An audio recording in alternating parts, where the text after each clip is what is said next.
বিসমিল্লাহির রহমানির রহিম। আসসালামু আলাইকুম। আশা করি আপনারা সবাই ভালো রয়েছেন। তো ভিউয়ার্স, আপনারা জানেন যে আসলে আপনাদের যে কাঙ্ক্ষিত ভাতার টাকাগুলো রয়েছে এগুলো আসলে দেওয়ার সময় হয়ে এসেছে। কারণ আপনারা জানেন যে আমি আসলে আপনাদেরকে জানুয়ারি মাস থেকে বলে আসতেছিলাম যে আপনাদের যে ভাতার টাকা রয়েছে এটা আসলে আপনারা ঈদুল ফিতরের আগে পাবেন। তো ভিউয়ার্স, আমি এখানে আজকে লিখেছি যে আসলে 10 মার্চ ভাতার টাকা দেয়া হবে। তো ভিউয়ার্স, এই বিষয়গুলো সম্পর্কে আপনারা যদি বিস্তারিত জানতে চান তাহলে অবশ্যই সম্পূর্ণ ভিডিওটি দেখবেন এবং সেই সাথে আপনারা যারা দীর্ঘদিন ধরে আমার ভিডিও দেখেন কিন্তু আসলে ইউটিউব চ্যানেলটি সাবস্ক্রাইব করেনি তারা অবশ্যই জিএসএম সুমন অফিসিয়াল ইউটিউব চ্যানেলটি সাবস্ক্রাইব করবেন এবং আপনারা যারা আমার পেজ থেকে ভিডিও দেখতেছেন তারা অবশ্যই পেজটিকে ফলো দিবেন এবং সেই সাথে ভিডিওতে লাইক করবেন আর আপনাদের নিজস্ব ফেসবুক প্রোফাইলগুলোতে শেয়ার করে দিবেন। তো ভিউয়ার্স, আমি আপনাদেরকে বলতে চাই যে আসলে ভাতার টাকা দেওয়ার একটা সিস্টেম রয়েছে, সেটা হচ্ছে যে আসলে প্যারোল। এই প্যারোলটা যখন নেওয়া হয় তখন কিন্তু আসলে মানে একটা ফাইনালি মনে করেন যে একটা শিওর হওয়া যায় যে আসলে আপনাদের ভাতার টাকা দেওয়া হবে। তো ভিউয়ার্স, আপনারা জানেন যে আসলে প্যারোলের চিঠি কিন্তু অলরেডি বাংলাদেশের যতগুলো সমাজসেবা কার্যালয় রয়েছে সবগুলোতেই কিন্তু আসলে সেই চিঠিটি প্রবেশ করেছে।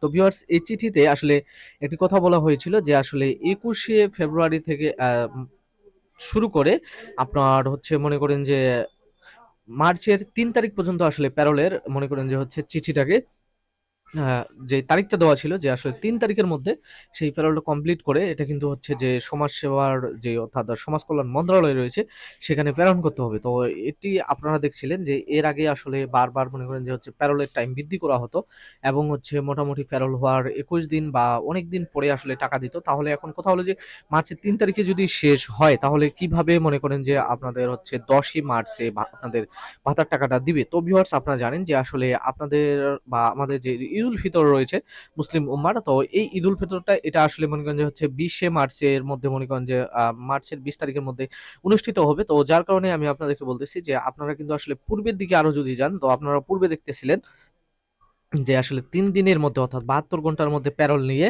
তারপরে মনে করেন যে আবার ৩ দিন পরেই আপনাদের কিন্তু আসলে টাকা দেওয়া শুরু হয়েছিল। অর্থাৎ একটা জরুরি মাধ্যমের ভিতর আপনাদেরকে টাকা দেওয়া হয়। তো ভিউয়ার্স, আমি তারই ধারাবাহিকতায় আপনাদেরকে বলতে পারি যে যেহেতু আসলে ৩ তারিখে প্যারোল নেওয়া শেষ হবে, এইজন্যই যে আসলে আপনারা জানেন যে সারা বাংলাদেশে কিন্তু একটি লাইভ ভেরিফিকেশন চলেছিল। তো লাইভ ভেরিফিকেশনের সময়ই কিন্তু আসলে প্রত্যেকটি মনে করেন যে হচ্ছে সমাজসেবা যে কার্যালয় রয়েছে তারা কিন্তু তাদের যে ডাটাবেস রয়েছে সেগুলো কিন্তু আসলে তারা কমপ্লিট করে রেখেছে।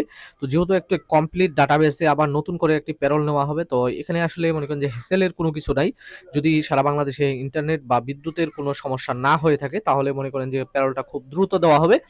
তো প্যারোলটা যদি ৩ তারিখের মধ্যে দেওয়া হয়, আশা করি যে বাংলাদেশ ব্যাংক মনে করেন যে হচ্ছে ওইদিকে ৭ দিন সময় পাচ্ছে। তো এই ৭ দিনের মধ্যে সমস্ত টোকেনগুলো ফেলেই আপনাদের কিন্তু যেই কাঙ্ক্ষিত ভাতার টাকাটা রয়েছে সেটা কিন্তু আপনাদেরকে তারা দিয়ে দিবে।